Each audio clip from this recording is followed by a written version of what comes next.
Good morning mga guys. Ayan si Mrs. mga guys. Ang kanyang daily routine. Nagpapatuka sa manok. Ayan mga guys. Diba? Ang laki na namang alaga niya mga guys. Tignan mga guys. Tinutuka siya.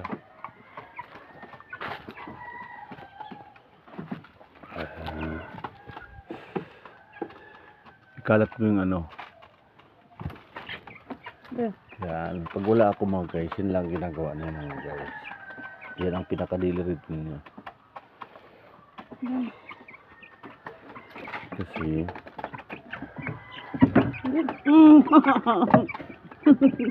laki na mga guys, no? Kagawala. Muntik na mga guys makawala.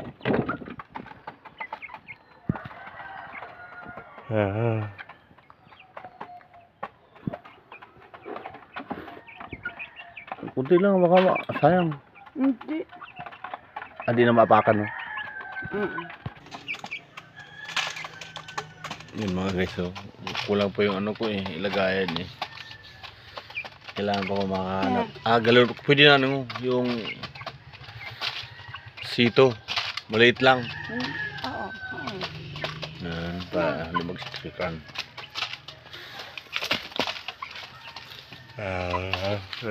Kahit ano. Hirap na hirap si Mrs. mag ano. Yun lang ang trabaho niya mga guys.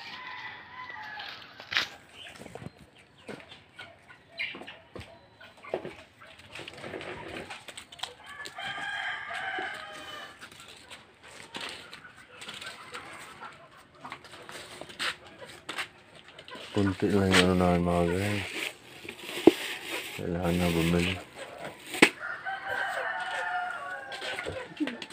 Ano yun? Langka? Hindi. Yung mga plastic. Guys, paggawan daw niya ng ano. Tapos ito mga guys, ayan, mayroon pa kaming ano. Di pa ito nangingitlog? Nangitlog na. Hindi mo lang alam. Yan. Hindi kami mga alaga-alaga mga guys. Wala kasi walang lalaki mga guys eh. Puro babae. Yan.